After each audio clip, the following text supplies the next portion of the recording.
Double bedroom ఇళ్ల అంశం మరోసారి రాజకీయ చర్చకు దారితీసింది. లబ్ధిదారులకు వెంటనే ఇళ్లలోకి అనుమతించాలని కోరుతూ ఆర్డీఓకి వినతి పత్రాన్ని అందజేశారు కోదాడ నియోజకవర్గ మాజీ శాసనసభ్యులు బొల్లం మల్లయ్య యాదవ్.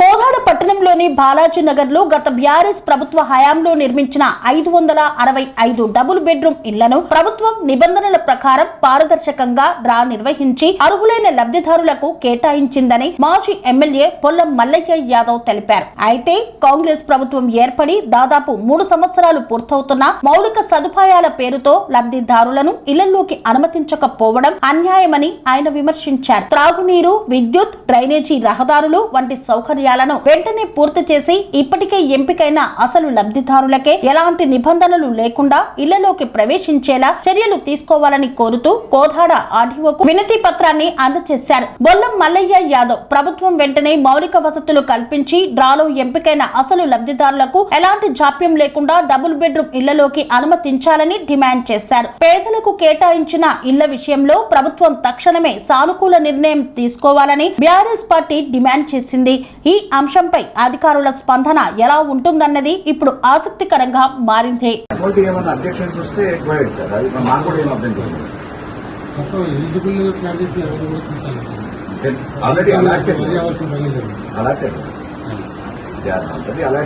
ఓకే, మీ దృష్టికి ఏదైనా మామూలు విత్ అథెంటిక్ ఎవిడెన్స్ వస్తే వెరిఫై చేయండి, వెరిఫై చేసి నిర్ణయం తీసుకోండి. We don't have any objection.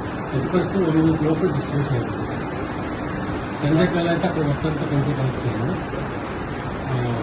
ఆ వాటర్ కూడా ఈరోజు పరీక్ష ఇవ్వాలని చెప్పారు సార్. ఎందుకంటే ఆ వైద్యులు పీక్స్ సార్ మొత్తం అంతా. సార్, ప్రభుత్వాలు ఏమైనా అధికారం ఏదైనా ప్రజలకి సామాన్యుడికి మీరు మేలు చేసినట్టు మీకు క్రెడిట్ వస్తుంది. ఇప్పుడు అవి పడిపోతుంటే ఎవరికి అద్దాలు అవుతున్నాయి, చెట్లు చెదారం జరుగుతుంది. రెండోది వీళ్ళు బయట సఫర్ అవుతున్నారు. ఇల్లు వచ్చిన తర్వాత కూడా ఇవ్వలేదనే ఒక ఇది ఉంది. సో గవర్నమెంట్ మాత్రమే ఇదే ఉంటుంది, బట్ సామాన్యుడికి న్యాయం చేసినట్టు అవుతుంది. ఆల్రెడీ అన్ని రకాలు ఉన్నాయి. యాక్చువల్లీ మేడం గారిని ఇవ్వాలి కాకపోతే అక్కడ చిట్లు బలిస్తుంది. యాక్చువల్లీ మధ్యాహ్నం శిక్షణ అన్నారు. ఇంకా మేము 2 days టైం ఉంది. అది ఎందుకంటే ప్రాబ్లం కొట్టాలి మొత్తం. ఏదైనా అయినప్పుడు లేకుండా ఇష్యూ లేదు. సండే కల్లా మొత్తం క్లియర్ అయిపోతుంది సార్. మండే డేట్ ఇస్తున్నారు. అట్లా మండే పబ్లిక్ లో సామాన్య బీద అట్టడుగు వర్గాలని దృష్టిలో పెట్టుకొని ఇల్లు అనేది ఒక కళ, ఆ కళ నెరవేరాలంటే వాళ్ళు జీవితాంతం కష్టపడ్డ సాధ్యం కాదు. కాబట్టి 7 లక్షల రూపాయల నిధులను కేటాయించి గ్రామాలలో, పట్టణాలలో డబుల్ బెడ్రూమ్ నిర్మాణాన్ని పూర్తి చేసుకున్నాం. ఇక్కడ దాదాపుగా నియోజకవర్గ వ్యాప్తంగా బాలాజీనగర్, కోదాడును ఆనుకున్న బాలాజీనగర్ 560 ఇళ్లతో సహా నియోజకవర్గంలో ఉన్న అన్ని గ్రామాలలో నిర్మాణాన్ని పూర్తి చేసి లబ్ధిదారులకి పంపిణీ చేయడం జరిగింది. గ్రామాలలో అందరూ కూడా లబ్ధిదారులు ఇళ్లలో ఉంటున్నారు. కేవలం కోదాడులో ఆనుకోనున్న బాలాజీనగర్లో మేము చివరి క్షణాలలో ఎన్నికలు సమీపించిన దశలో ఇన్ఫ్రాస్ట్రక్చర్ లేకపోయినా ముందు అలాట్ చేద్దామని చెప్పేసి అలాట్ చేసిన లబ్ధిదారులకి ఎన్నికలు అయిపోయిన తర్వాత ఇన్ఫ్రాస్ట్రక్చర్ లేదనే ఏకైక కారణంతో, నెపంతో ఆలస్యం చేసుకుంటూ వచ్చారు. వాళ్ళు ఎవరైనా కొంతమంది మా ఇల్లు అని చెప్పేసి లబ్ధిదారులు పోతే పోలీసు వాళ్ళని పెట్టి అమానుషంగా లాఠీ ఛార్జీలు కూడా చెప్పించారు. మేము రెవెన్యూ అధికారుల దృష్టికి, కలెక్టర్ గారి దృష్టికి తీసుకుపోవడం జరిగింది. ఇది దారుణం.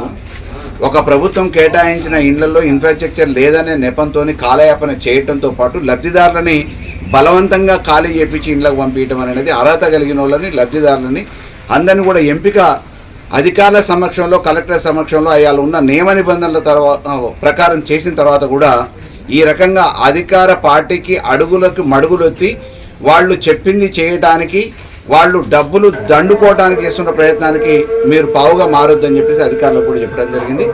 ఆ క్రమంలోనే మరి ఇంకా ఎంతకాలం ఆలస్యం చేసుకుంటూ కాలక్షేపం చేస్తారు?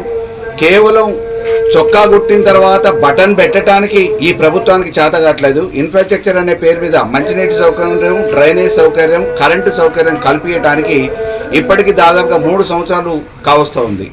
ఈ కారణంతో లక్షల కోట్లు వేల కోట్లు అభివృద్ధి ప్రదాతలం అని చెప్పుకుంటూ శంకుస్థాపనల పేరు మీద ఒక్క పనికే 4 సార్లు శంకుస్థాపనలు చేసుకుంటూ కాలయాపన చేస్తున్న టూరిస్టు దంపతులు మరి ఎందుకు దీని మీద దృష్టి పెట్టలేకపోతున్నారు?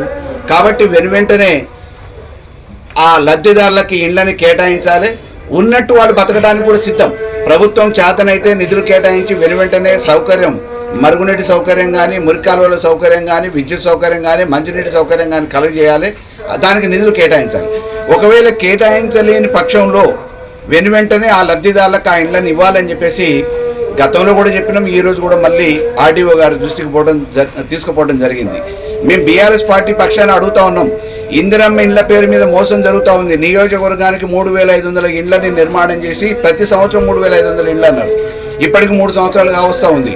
కోదాడ నియోజకవర్గంలో మండలానికి ఒక గ్రామం, పైలట్ గ్రామం చొప్పున ప్రతి మండలంలో ఒక గ్రామాన్ని ఎంపిక చేసుకొని ఆ గ్రామంలో 100కు మించి ఇండ్లు కట్టకుండా 6 మండలాలకి 600 ఇండ్లు కూడా పూర్తి చేయకుండా, పూర్తి చేసిన వాటికి కూడా ఇప్పటికీ బిల్లులు చెల్లింపకుండా, కొన్ని నిర్మాణ దశలో ఉన్నాయి, కొన్ని స్లాబ్ దశలో ఉన్నాయి, కొన్ని బిల్లులు అయిన తర్వాత, నిర్మాణం అయిన తర్వాత కూడా బిల్లులు చెల్లించకుండా కాలయాపన చేస్తూ 3 సంవత్సరాలైనా ఇందిరమ్మ ఇళ్లని పంచలేని ఈ ప్రభుత్వం ఇచ్చిన ఇళ్లను కూడా ఇవ్వకుండా అడ్డుకాలు పెట్టడం అనేది సబబు కాదు. కాబట్టి వెంటనే అధికారులు జోక్యం చేసుకోవాలి. ఈరోజు ఆర్డీఓ గారు చొరవ తీసుకొని, కలెక్టర్ గారు చొరవ తీసుకొని లబ్ధిదారులకి గతంలో ఏ రకంగానైతే నియమ నిబంధనల ప్రకారం కెమెరాల పర్యవేక్షణలో కేటాయింపులు జరిగినాయో ఆ కేటాయింపులు జరిగిన లబ్ధిదారులకు అందరికి కూడా వెంటనే ఇళ్లని మంజూరు చేసి వాళ్ళకి ఎటువంటి అడ్డంకులు సృష్టించకుండా వాళ్ళని పోవటానికి అనుమతి ఇవ్వాలని చెప్పేసి ఆర్డీఓ గారిని కోరుతా ఉన్నాం. ఎందుకంటే అధికారాన్ని అడ్డం పెట్టుకొని, పోలీసు యంత్రాంగాన్ని అడ్డం పెట్టుకొని అర్హులైన లబ్ధిదారులను కూడా పోనీయకుండా అడ్డుకాలు గత 2.5 సంవత్సరాలుగా చేస్తూ ఉన్నారు. ఇక ముందు దీన్ని సహించమని చెప్పేసి పత్రికా విలేకరుల సాక్ష్యంగా ఈరోజు ఆర్డీఓ గారికి దృష్టికి తీసుకుపోవడం జరిగింది, కలెక్టర్ గారి దృష్టికి తీసుకుపోవడం జరిగింది.